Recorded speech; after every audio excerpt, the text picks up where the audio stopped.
Guys, please confirm to me. All of you get my voice on screen. Those are attending in online. Guys, please confirm to me. All of you get my voice on screen. Those are attending in online. Yeah. Guys, please confirm to me. All of you get my voice on screen. Those are attending in online.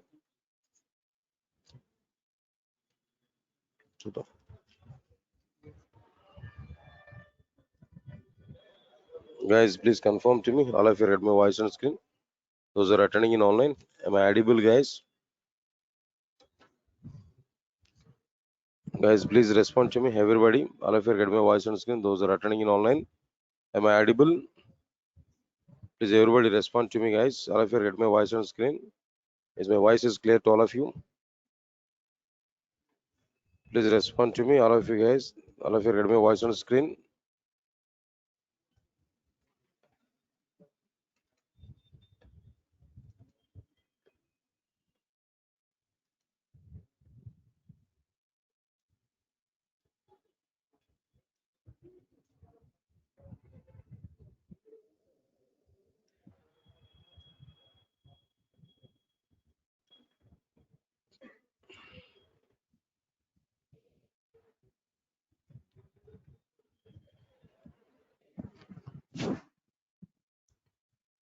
All right, sir.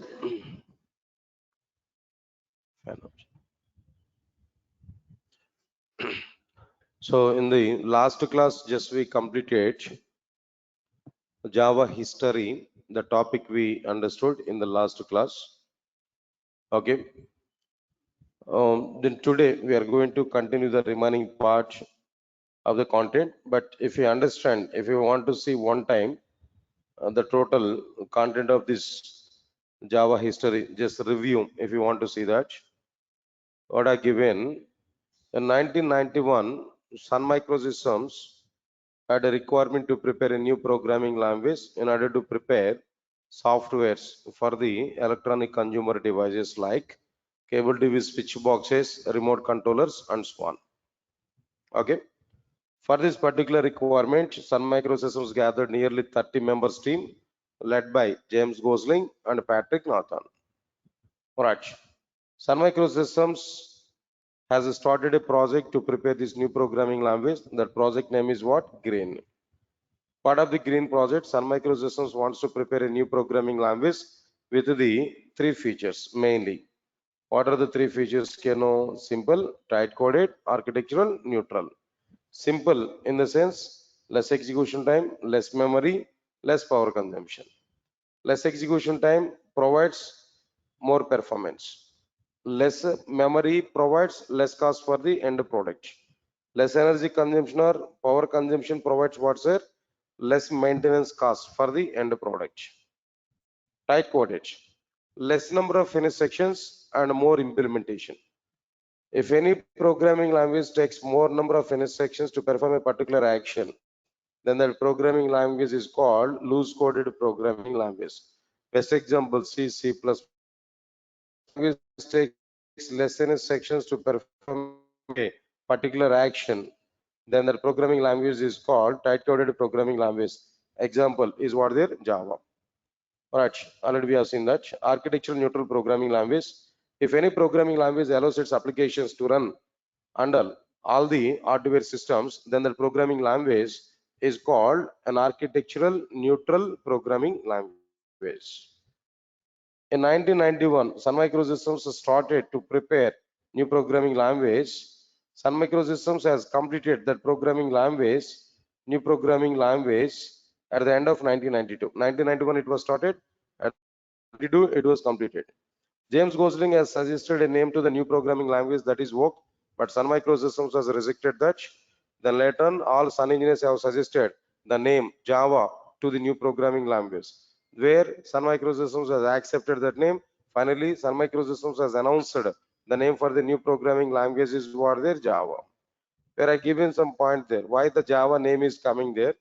At the time of preparing this new programming language, all Sun engineers, they used to take a brand labeled coffee. That coffee name is what there? Java. That's why they thought of it. They have given this name to the new programming language. More information, if you want to think about it, Java is one of the island in Indonesia. Then where the coffee powder and coffee trees things are going to be happen. Due to that reason only, the coffee powder was released with the name of the land. That is what their Java. Java coffee powder was used by Sun Microsystems at the time of preparing this new programming language. Because of that reason only, they have given name for this new programming language is what their Java, not any other reason.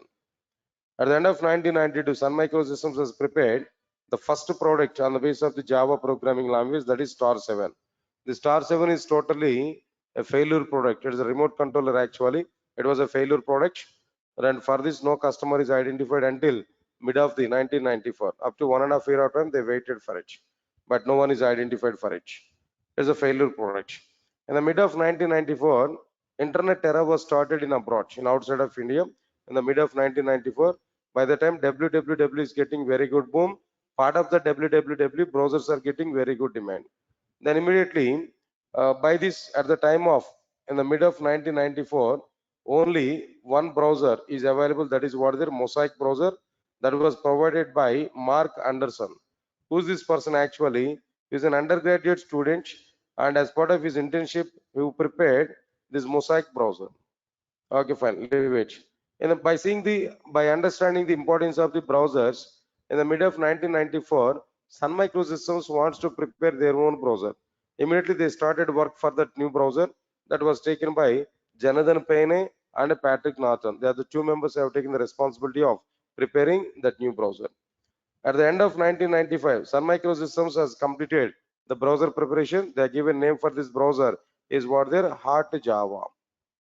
Right, understand it, no? But some people are misunderstanding this. Some people are saying that in the 1995 itself the Java was released. In 1995 Java was not released. Hard Java browser was released by Sun Microsystems. Later on, due to the request from the customers, Sun Microsystems has introduced Java programming language in the year 1996 January 27th.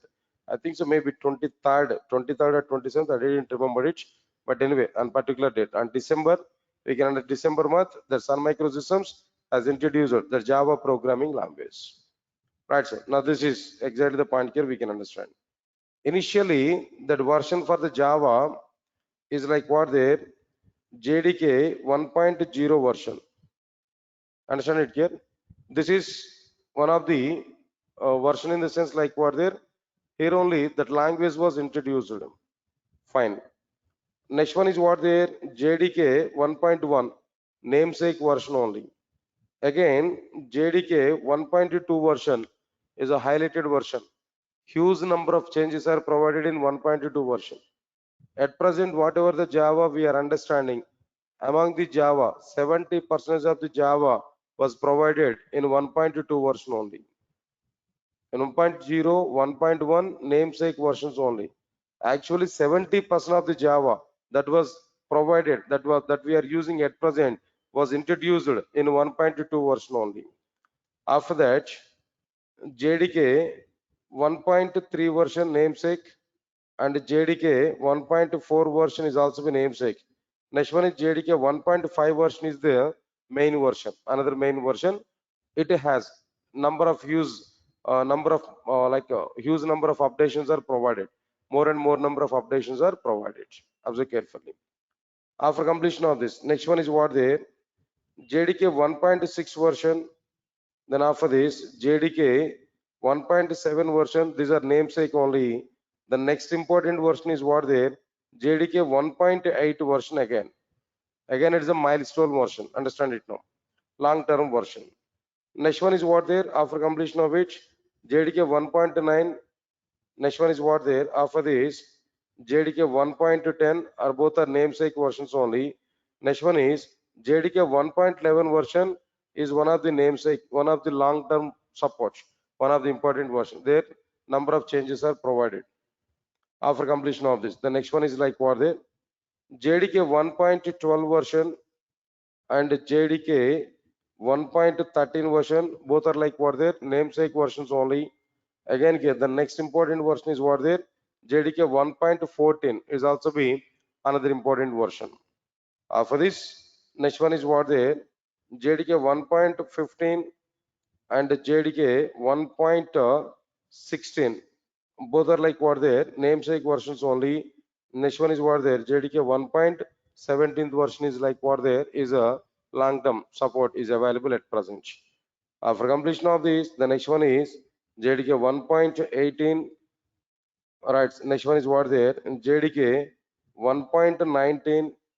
Next one is what there, JDK 1.20 even is also a namesake version. At present, 20th version as per my awareness. I didn't check it in the recently.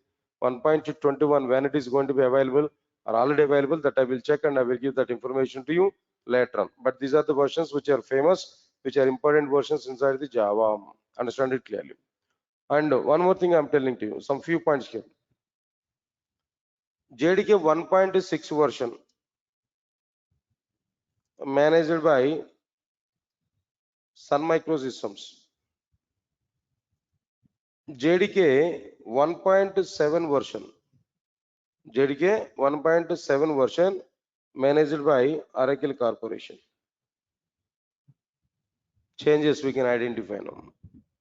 After the JDK 1.6 version, the total Sun Microsystems hand over to Oracle Corporation. Oracle Corporation captured the total Sun Microsystems. All products of Sun Microsystems were provided to or given to Oracle Corporation. So up to 1.6 version of the Java, Java was grown up with the Sun Microsystems. Right from 1.7 version of the Java, Java is growing with the Oracle Corporation. Understand it clearly? Right, sir. It's okay. Now it is completed. Next one is after that. Listen carefully. JDK 1.10 version is available, right? Up to JDK 10.1.10 version, the plan of releasing the Java is what there up to yearly releases. 2 years once, 3 years once, 5 years once, a new version is going to be released. That is what their yearly releases up to that. But right from 1.11 version onwards, for every 6 months, a new version will come. Right from 1.11 version onwards, for every 6 months of time, a new version will come. That means monthly releases. Monthly releases. Every 6 months of time, once a new version will come. Understand it? What I am telling you now. Then after this, after completion of this particular point here, next one is right, sir. Right from Java 11th version onwards is a licensed for the corporate users, not for normal users. Those who are working with the companies, if any company wants to use Java, they must take license. Get my point? Right from which version of the Java? 1.11. It is not licensed for the students and for the teaching, for the like individual development. At your home, if you want to prepare some consultant projects, all right, there it is not required to take license. But those who are using in the companies, if any company wants to use Java, they must take what their licenses now. Right, sir. So these are the releases that we can identify clearly. Okay, fine.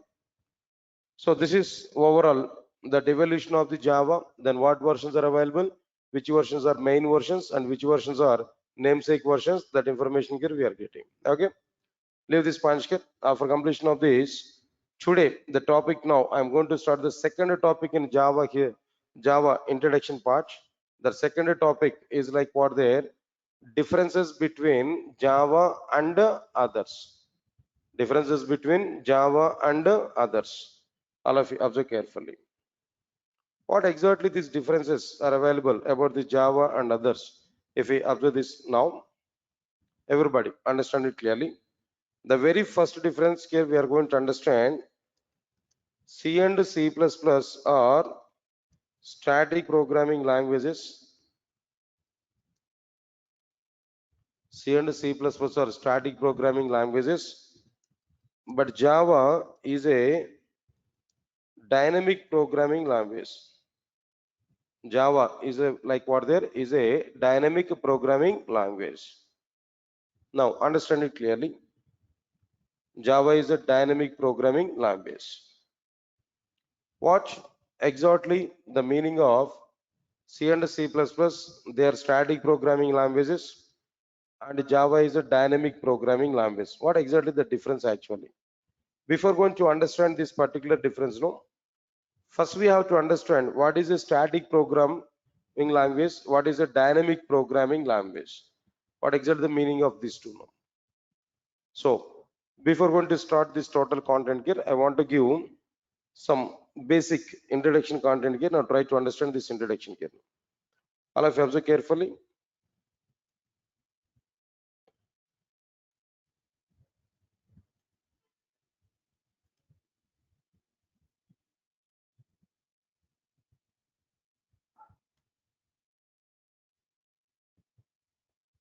Right, sir. It's okay, fine.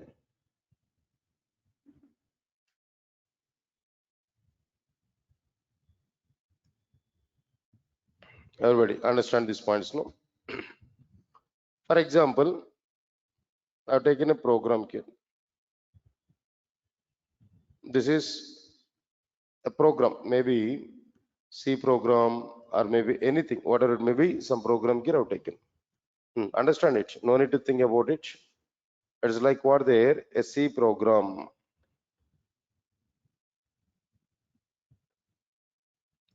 dot C. C program in the sense that extension should be like what there, dot C. Fine. Here we have written a set of instructions. A set of instructions. For what purpose we have written this program actually? What is the requirement of writing this particular program? Why we have written this program actually? If you come for this point, answer is very clear. Just for the sake of getting outputs only, to generate outputs only, here we have written this program. Okay. Now just to provide like what their outputs. To generate these outputs only, here we are getting this program. Fine. But how we are going to get output from this program? We have written program is okay, but if we want to get output, we have to execute that program or not? We need to execute that program or not? But without executing program, how can we expect the outputs from this program? Clear to all of you know? Right. Now observe carefully. If we want to get output from this program, there we have to execute the program. Here we have to execute the program. Right. To execute this program, here what we have to do there, an engine we have to use. This is like what I am telling to you, execution. That execution here we are going to provide. But how this program is going to be executed? By using a separate engine. That engine is what there? C engine. By using C engine, we are able to execute our program. Fine. So first of all, what we have to do there? First of all, we have to provide whatever the program we have written, that program here we have to provide to the C engine, where C engine has to execute our program. Then we are able to get some output like what the required output, expected outputs here we are getting clearly. This is exactly the process here we have done. But there is a small problem here in this process now. Now tell me, all of you now tell me. Here we have written C program. Okay. How we have written the C program? In our understandable language, we have written C program. Am I right or not? In our understandable language. Our understandable language is what they actually high level language. Our understandable language what their high level language. Okay, fine. In a high level language here, we have written this program. Observe carefully. Any example for this high level language actually? If you understand it, int I is equal to 10. This is what their high level language representation. Int I is equal to 10. That is high level language, where we can understand clearly int keyword I is a variable, is equal to is an operator, 10 constant value semicolon. Clear. All right. If we observe this C engine is not a developer. C engine is different. So what this C engine is able to understand actually, the C engine is able to understand low level language. In the low level representation only, the C engine is able to execute the program. The C engine is able to execute the program which is available in what their low level representation. Okay, what is that low level representation actually? The low level representation is available in the form of like what there zeros and ones only. The low level representation is like what there zeros and ones only. So here int I is equal to 10, but the C engine is able to execute the program in what there zeros and ones only. These are the situations here we can understand. Now observe carefully. If I give this C program to the C engine, is it possible for C engine to execute our C program? I have written my C program in high level, but C engine require the program in which level? Low level. If we provide this high level program to the C engine, is it possible for C engine to execute our high level program? Not possible. Definitely not possible. It is not possible. Okay, our program is not going to be executed. It is not possible. There our program is not going to be executed.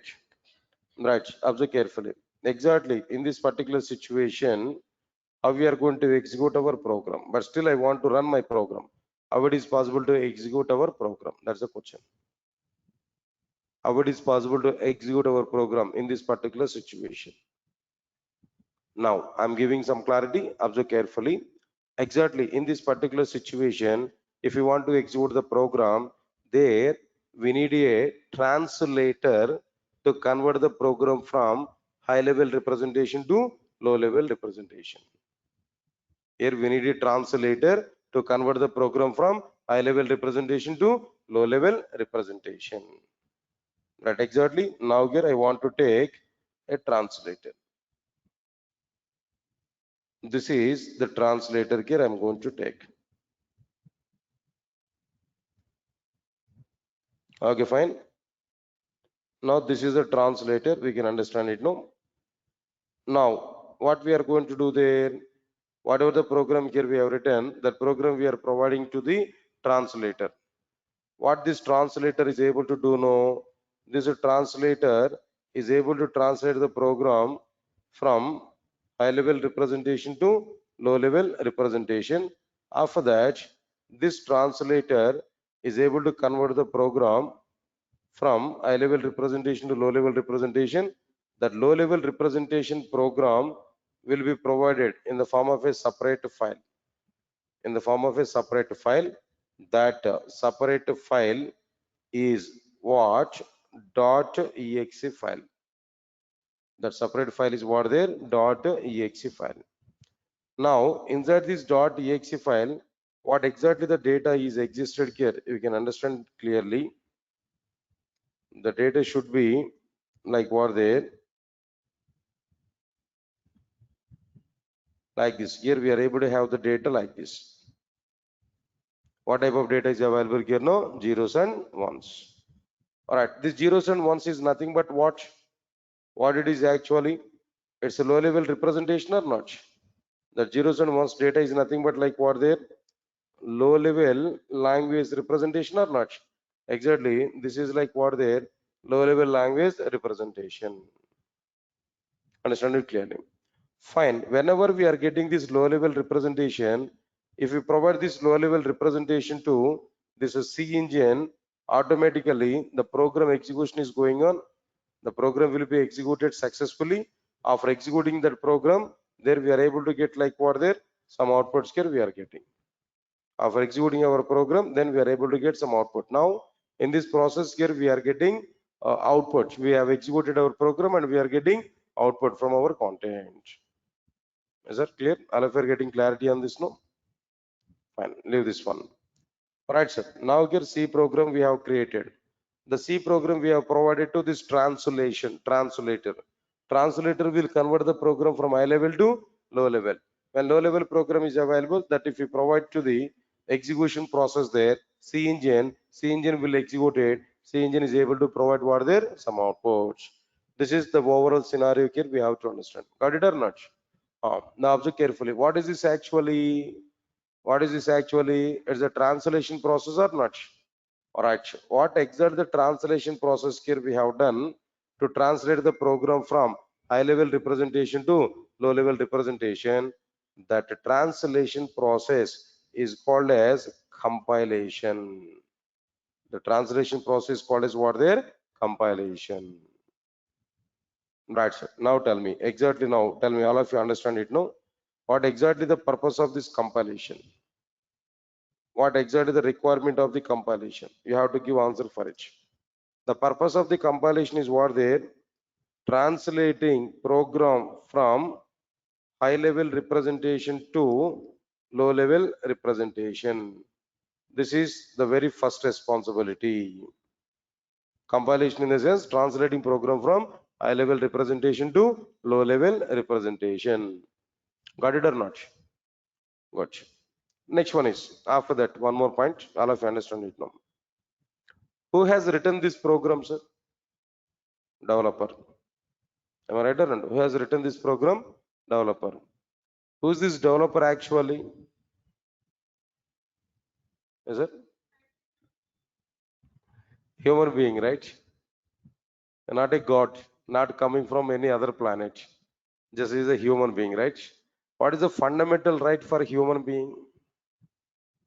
Fundamental right. Committing mistakes. Am I right or not? Doing mistakes is a fundamental right. Without having mistakes, nobody is available. Even if we call James Gosling to write Java program, in his program also a number of errors will come. Understand it now? So our fundamental right is what there? Doing mistakes is our fundamental right. Okay, getting mistakes is not at all a crime. Having mistakes is not at all a crime. Having errors is not at all a crime. But without checking our mistakes, trying to execute the program is a crime. All of you get my point or not? Without checking our mistakes, trying to execute our program directly is a big mistake, is a crime.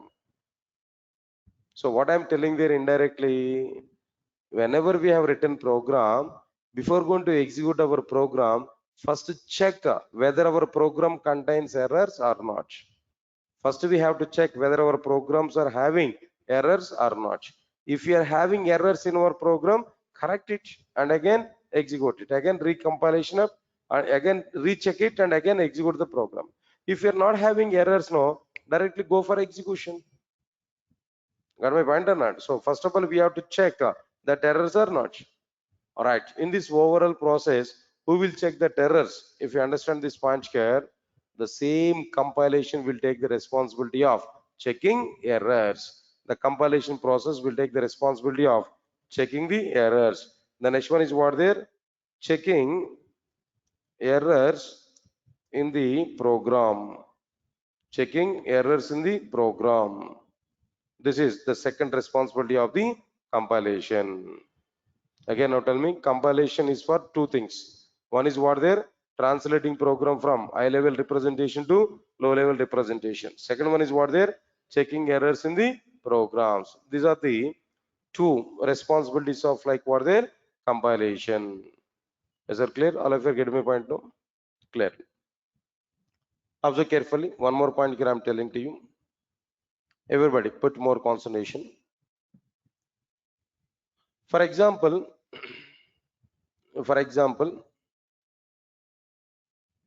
if I write a program into I is equal to 10. This is my program I have written. Everybody understand it clearly. Int I is equal to 10. I have written it. What is going to be happen there internally? When I write this int I is equal to 10, we can understand it. First, I variable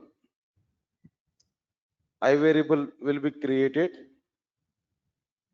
To the type variable, 4 bytes of memory will be taken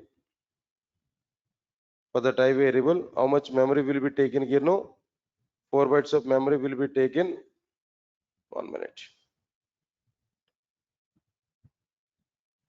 4 bytes of memory will be taken.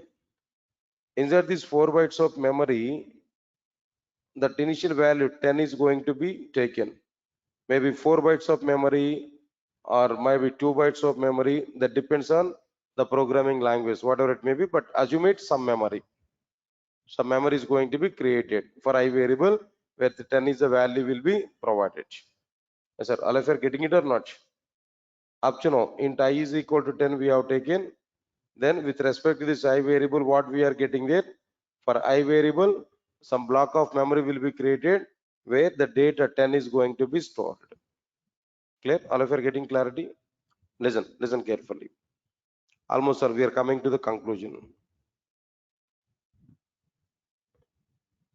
Memory allocation is going on for the variables in programming languages.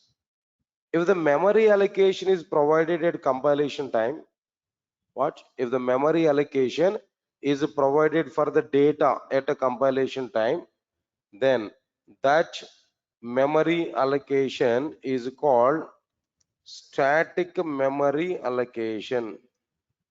If the memory allocation is going in at compilation time, then that memory allocation is called as what there? Static memory allocation.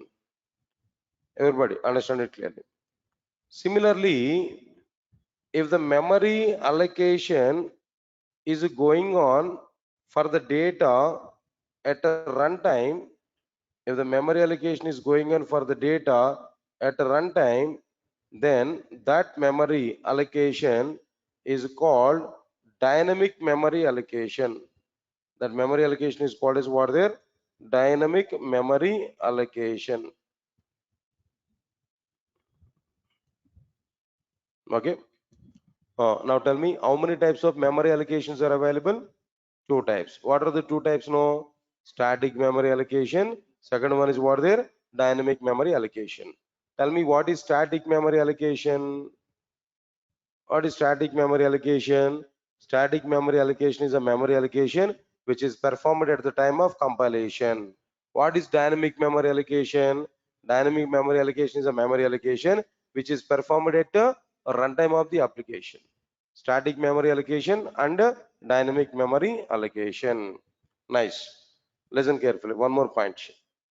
If any programming language performs static memory allocation, if any programming language is following static memory allocation, then that programming language is called as static programming language.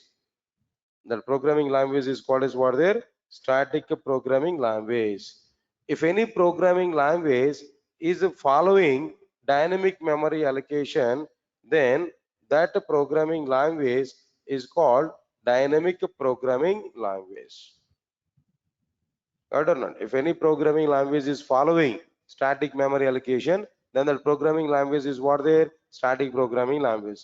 If any programming language is following dynamic memory allocation, then the programming language is what there? Dynamic programming language. Examples for static programming languages are what there? C, C++, comma, Pascal, and so on. All these are examples for what there? Static programming languages. Examples for dynamic programming languages are what there? Java, Python, .NET, and so on. All these are like what there? Examples for what there? Dynamic programming languages. That's it. Our difference is very clear. Tell me, in the form of this diagram, everything I provided here. Now check it, what exactly the content here I have given there up to now. Understand it? Now tell me what exactly the content here we provided here. We understood here. Right, what is the point actually? Tell me, sir, what exactly the point here we are discussing there? C and C++ are static programming languages, but Java is what there? A dynamic programming language. That is a question. Got or not? Now I want to give clarity on it. For that I given the diagram, required information I have given inside this particular diagram. Let us see this one. All right. If any programming language follows static memory allocation, then that program, then the programming language, then that programming language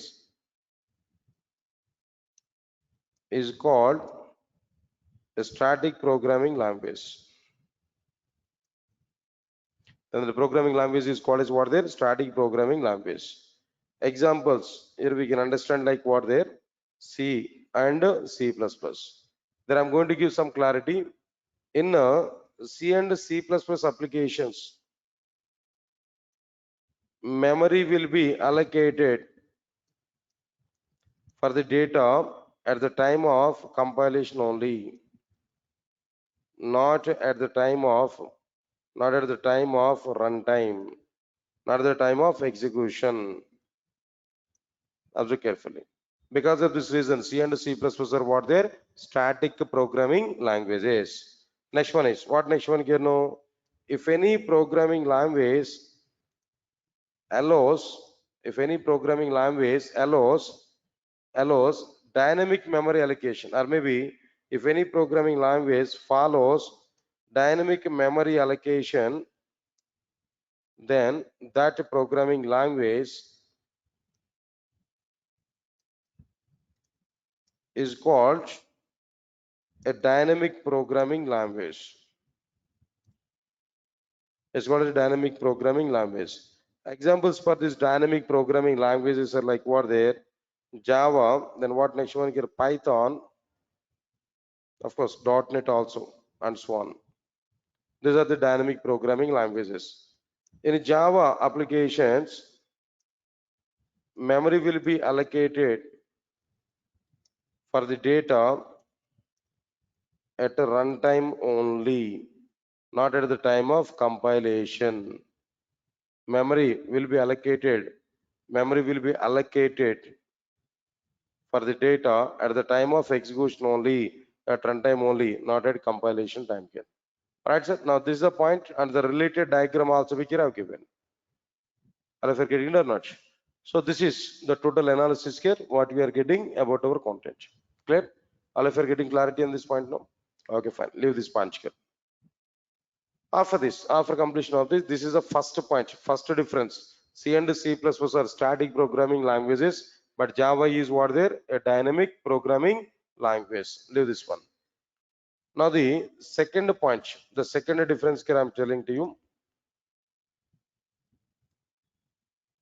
Preprocessor is required in C and C++, but the preprocessor is not required in Java. Preprocessor does not required in Java, but C preprocessor is required in what there? C and C++. This is that another difference here we have to understand. Fine, good. All of you observe carefully. First of all, before going to understand whether preprocessor is existed or not existed, preprocessor is required or not required, before all these discussions, first of all, what is preprocessor? What is the location of the preprocessor in our programming languages? Where preprocessor is existed, and what is the role of the preprocessor in programming languages, that we have to understand clearly. Understand it, what I am telling you now. What is preprocessor and where preprocessor is available? What is the role of the preprocessor? Everything here we are going to understand. Now let us understand this content clearly now. I want to show in the form of diagram here. Try to observe carefully. Fine. All of you listen carefully.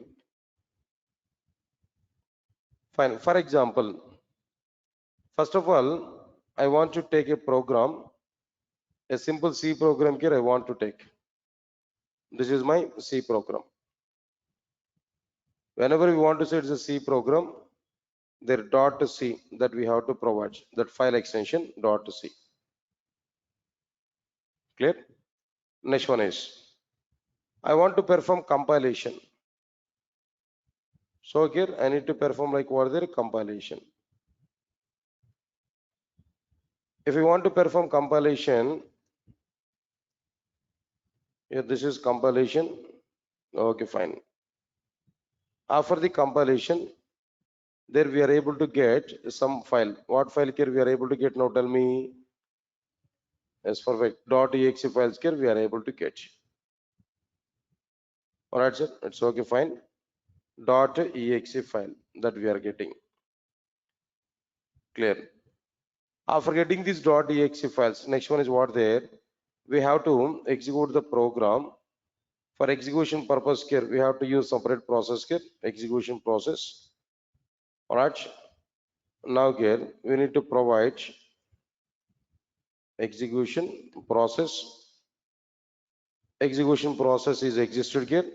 After executing our program there, we are going to get what there? Some outputs. Now here we are able to get what there? Some output. Output values here we are able to get. Now output. So this is the overall concept here what we are using.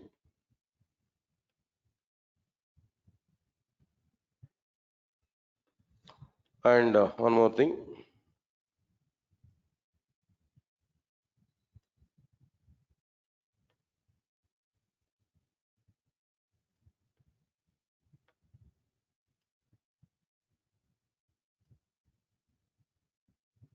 Fine. Now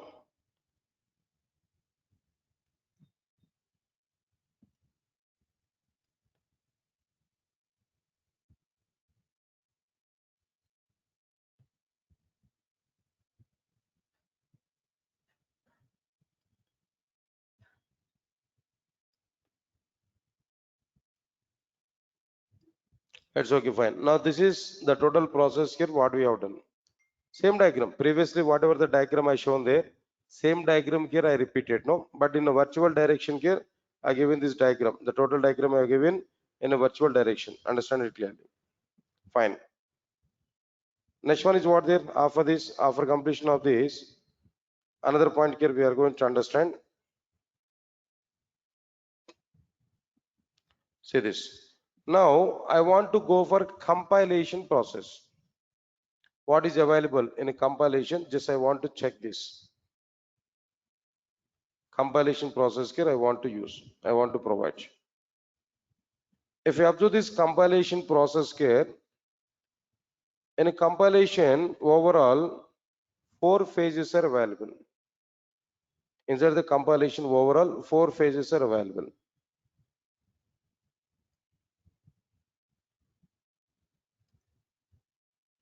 Don't think about it. The total compilation will be performed by only compiler. Along with the compiler, 3 more missions are working.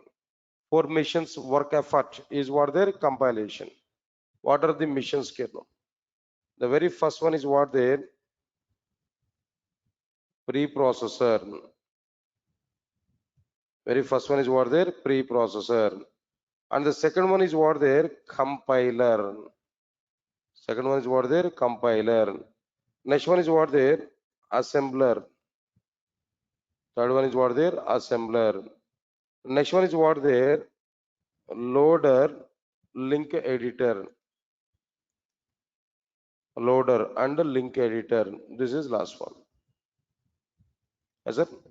First of all, compilation process is divided into 4 phases. What are the 4 phases or 4 missions effort now? Preprocessor, compiler, assembler, loader, link editor. Got it or not? Next one after this. Now here, anyway, my required information here I'm getting there. Preprocessor.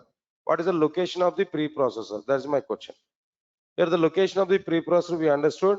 The very first phase inside the compilation. Location of the preprocessor is what there? Very first phase in the compilation. Okay, fine. Anyway, we are having discussion now about these phases of compilation. So I want to elaborate this compiler internal structure also. In the future, I require that. That's why I'm going to use that. Compiler internal structure also here I want to use. All right. Now try to understand it now. In the compiler internal structure, what we are getting there, observe carefully. In compiler internal structure, if you understand it, nearly how many phases are available here? Here we are able to have nearly 6 number of phases. What are the 6 phases here we are able to have there? Understand it clearly.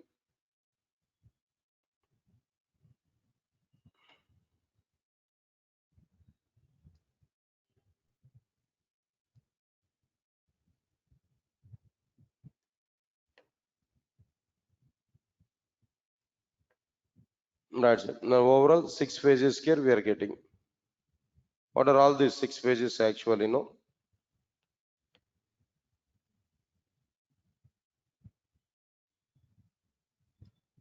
Alright. Now each and every phase is dependent on the other.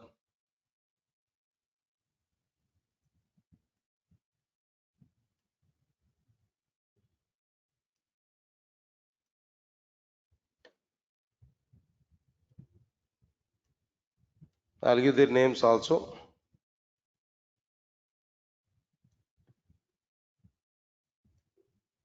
Here what phases are available if you observe this. Right. The very first one is like what there? Lexical analysis phase. And the second one is what there? Syntax analysis phase. And the third one is what there? Intermediate code generation. Next one is what there? Code optimization.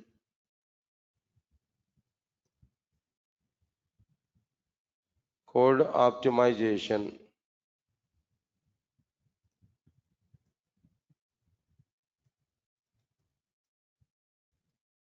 Code optimization. Next one is no, 1 minute. Semantic analysis phase is missing.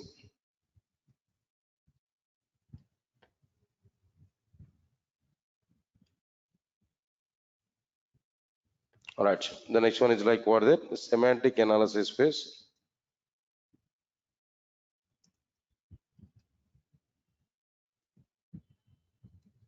All right. Last one is what there? Code generation phase.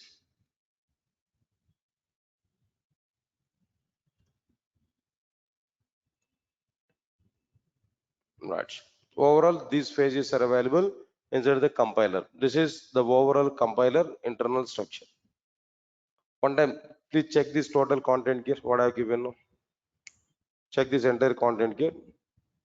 First here, what we provided here, .c file, compilation, .exe file, execution, output. Compilation, if you check now, 4 missions are available.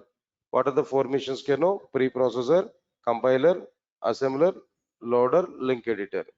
Inside this compiler, how many phases are available?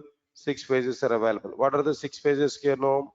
Lexical analysis phase, syntax analysis phase, semantic analysis phase, intermediate code generation, code optimization, then finally code generation phases. These are overall phases here what we are having clearly.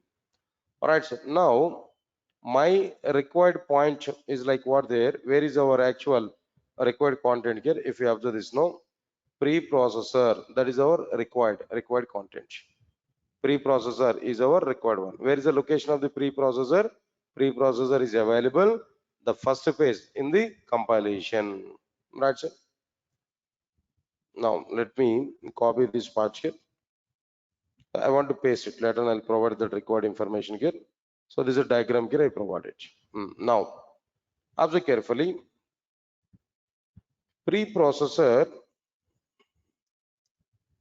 preprocessor is a tool existed in the compilation as the first phase. Preprocessor tool exists in the compilation as the first phase. Good. But what is its requirement actually? What is its requirement? All right. Now tell me first of all of you understand it, no? In a C and C++, the complete predefined library exists in the form of header files or not. Yeah, even if you're not aware about C and C++, no need to worry for it. In the form of header files only here, we are able to get the data. In C and C++, the complete predefined library exists in the form of what files here? Header files. Nice. Examples. What are the various header files here we are having there? Now, understand it clearly. Yesterday.h. Next one is what there? Conyo.h. Then what next one here after this? Math.h. Like this, here we are having some header files. Am I right or not? Alright, sir. Yesterday.h, conyo.h, math.h. Okay, fine. After this, after completion of these header files, here, observe carefully. In a C and C++ applications, in a C and C++ applications, if you want to use predefined library, then we have to include the header files to the C and C++ programs. Right, sir? Am I right or not? In C and C++ applications, if you want to use the predefined library, then we have to include the header files in the C and C++ programs. To include a header file in the C and C++ applications, then C and C++ applications, then we have to use hash include statements. Is that what statements here we have to use there? Hash include statements. Examples here I'm telling you, observe carefully. Hash include yesterday.h, hash include conyo.h, hash include math.h. Like this here we are able to provide. Yes, clear? All of you are getting clarity on this point now? Fine. Listen, all of you listen carefully. In C and C++ applications, if you want to use a predefined library, then we have to include the header files to the C and C++ programs. To include a header file in C and C++ applications, then we have to use hash include statements. Examples are what there?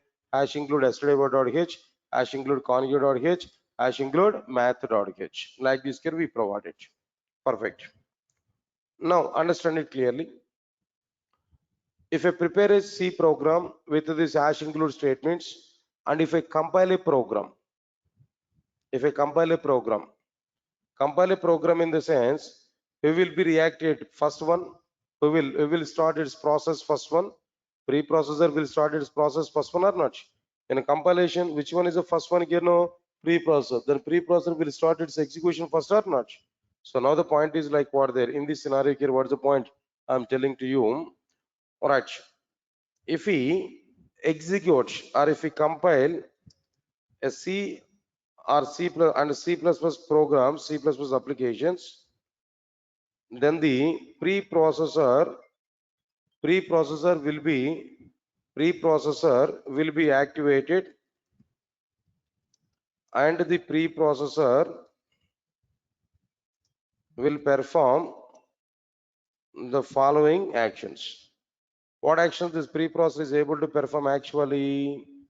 If we compile C and C++ applications, then the preprocessor will be activated and the preprocessor will perform the following actions. What exactly the action that preprocessor is able to perform there? All of you observe carefully. Point number one. Preprocessor will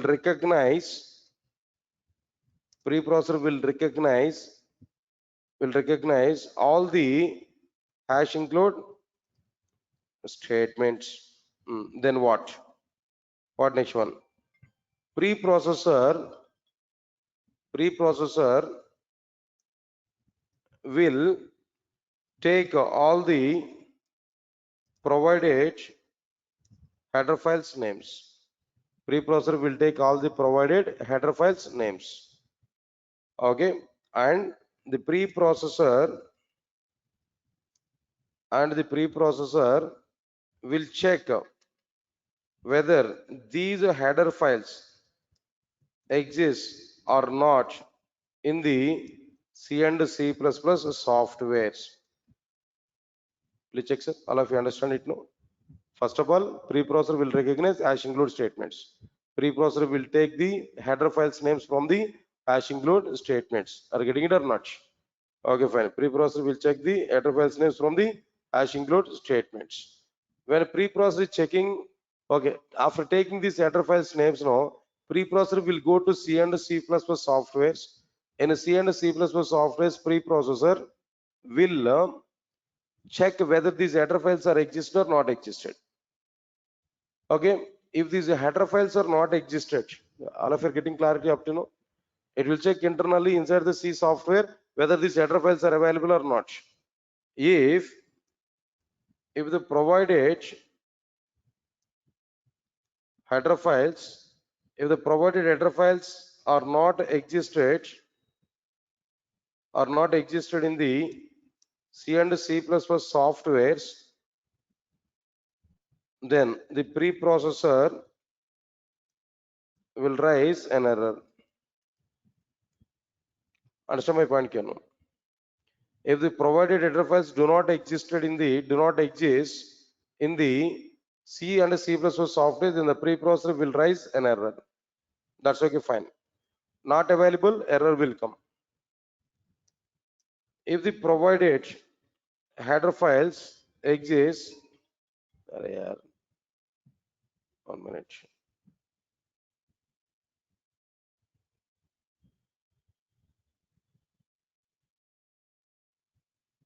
If the provided header files exist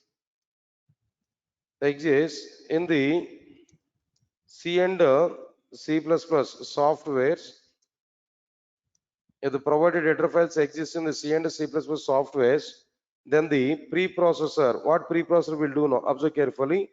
Then the preprocessor, what it will do? Observe carefully. Then the preprocessor will load all the header files content to the memory. If the preprocessor is not existed, sorry, if the header files are not existed, error will be raised. If the header files are existed inside the C software, then preprocessor will load these header files content to the memory. Sir, all of you are getting it or not? Okay, fine. Next one is watch. Now here I am giving some points here. Observe carefully. One small note here I am telling to you. Loading predefined library at the time of this entire thing is going in at compilation time only. Please remember this. When we start compilation, what preprocessor will do? That I am giving clarity. Loading predefined library at the time of compilation is called static loading. If we perform anything at compilation time, then that is what they're static loading. Loading the predefined library at the time of compilation is called as what they're static loading. Remember this point here. Now I'm coming for the conclusion. What is that conclusion here? No, preprocessor is required in C and C++. Why preprocessor is required in C and C++?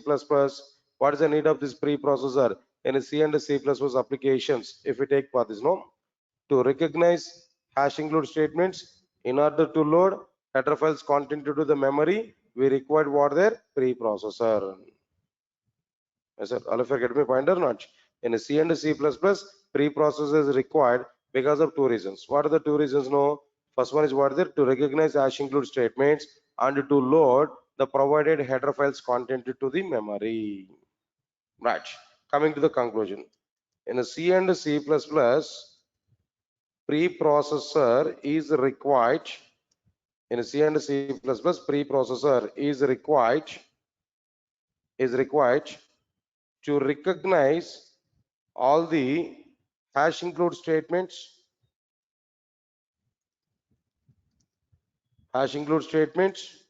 and to load all the header files content to the memory. That's it. This is the reason why what is required here. No, we required preprocessor. Come again. What exactly the points can I discuss with you? Know, first of all, our point is what, sir? Preprocessor is required in C and C++, but preprocessor does not required in Java. That's the content. For that, I started with the preprocessor. Where is that preprocessor? What is the purpose of it? Preprocessor is a tool that existed in the compilation as the first phase. Leave it. In C and C++, the complete predefined library is existed in the form of the header files. Examples for header files are what there? stdio.h, conu.h, math.h. In C and C++ applications, if we want to use the predefined library, then we have to include the header files to the C and C++ programs. To include a header file in the C and C++ applications, then we have to use hash include statements. Hash include stdio.h, hash include conu.h, hash include math.h, and so on. If we compile C and C++ applications, then the preprocessor will be activated and the preprocessor will perform the following actions. What actions the preprocessor is able to perform there? Preprocessor will recognize all the hash include statements. Preprocessor will take the provided header files, names, and the preprocessor will check whether these header files exist or not in the C and C++ softwares. Next one is what there after this. If the provided header files do not exist in the C and C++ softwares, then the preprocessor will raise an error. If the provided header files exist in the C and C++ softwares, then the preprocessor will load all the header files content to the memory. Notice what there, loading the predefined library at the time of compilation is called as static loading. In C and C++, preprocessor is required to recognize all the hash include statements and to load all the header files to the memory. This is exactly the requirement of like what there preprocessor in the case of C and C++. Sir, all of you are getting it or not? But the related point is what the next point? No, preprocessor is not required in Java, not available in Java. Why it is not available in Java? Why it is not required in Java? That we have to understand clearly. Okay. So do one thing. Then time may not be sufficient to continue the remaining parts here. Minimum, I required minimum 20 to 25 minutes of time actually. But I have some other class at 6:30. Can I continue the remaining part in the next class? Yes, understand it now. Actually, I can continue that. I want to actually my thought is also I want to complete it, but time may not be sufficient. Within 5 minutes, it may not be completed here now. So I want to continue this part in the next class. When is the next class? No, Monday. No class on tomorrow at a starting mode in a few 1 or 2 weeks of time. Maximum no class on Sunday, but after that, once whoops, if I start there, definitely we are going to have classes on weekends also. Definitely I'll plan for the classes on weekends also. Okay, but not immediately. After 1 or 2 weeks of time, I'll start it. So tomorrow no need to come for the class, and day after tomorrow we'll have the class there, and day after tomorrow I'll go for continuation of this. I'll explain 5 minutes up in this entire content. After that I'll move on to the continuation part. Day after tomorrow class is very very important. Why? Because after this topic I will finish it anyway. After that I will start the content like what? C and C++ are platform dependent programming languages, but Java is a platform independent programming language. Why? How C and C++ are platform dependent, how Java is a platform independent. The topic we are going to understand. Very, very important. Getting some knowledge over this particular point here. So without failure, try to attend for the class on Monday. Okay. That's it. Thank you. That's all for today. We'll see you on Monday. Thank you.